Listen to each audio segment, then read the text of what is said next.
Hey guys, what's up? Killjoy Jake here, and instead of having friends, I have horror movies. Today, we are pitting 28 Days Later versus its sequel 28 Weeks Later. Now before I get into this epic battle of horror movies, I'm gonna need you guys to like this video and subscribe for more horror content. Also, you'll be able to see these versus videos a day early if you support me on Patreon. Check that out by clicking the link in the description. Alright, now let's get into it. Get over here!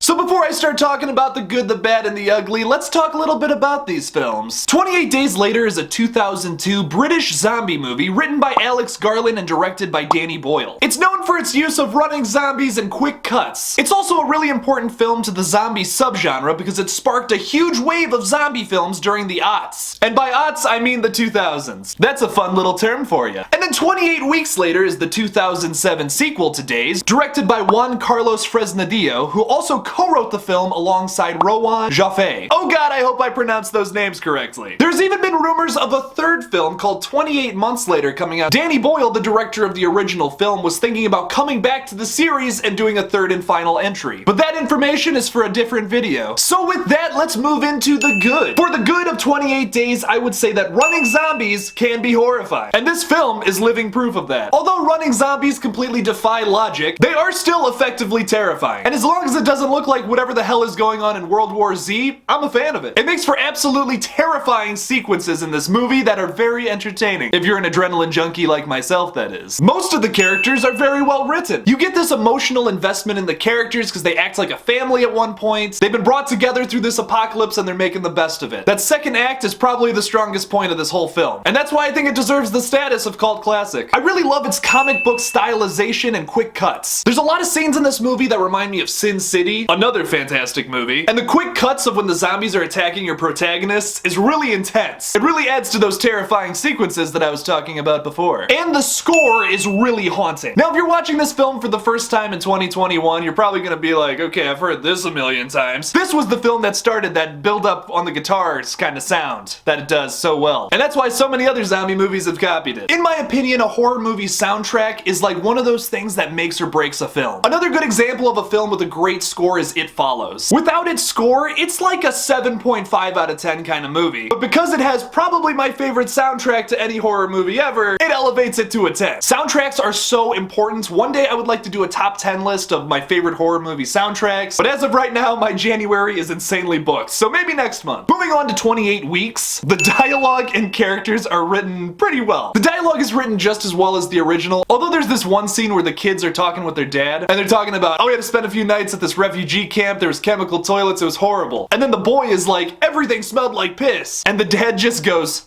nice. It sounds just like that Michael Rosen meme, and it's so fucking funny. Nice. 28 Weeks also has a great cast. Jeremy Renner, Imogen Poots, Michael from Lost. Also, I just really like saying Imogen Poots' name. It's pretty funny, give it a try. The helicopter scene is a staple in this franchise. Killing a horde of zombies with a helicopter blade. That's enough said right there. I mean, if that doesn't entertain you, then I don't know what to tell you. There's nothing's gonna entertain you then. That's fantastic. Even if it is digital, I'm gonna give a plus to this scene for being so creative. Scenes that are even more terrifying than the original. Baby Jake saw the opening scene to this film and was absolutely horrified of zombies. There was a long period of my life where I didn't watch horror movies until very recently. And I think that's why I've come to love them so much, because they've always been something of taboo to me. But this was one of the scenes that really kept me away from them for a while. The one dude just barely making it out of that house alive, it was horrifying. And also the kiss of death scene, pretty scary too. But now the time has come in the video where we must talk about the bad. For 28 Days, I would say this movie falls apart in the third act. You started off so strong, 28 Days. What happened? Who wrote this third act? It doesn't even seem like the same person wrote it. Like, Alex Garland definitely wrote those first two acts, and then it was like, I don't know how to finish it. Let's just give it to somebody else. You're telling me a newspaper delivery boy takes out an entire squadron of army men.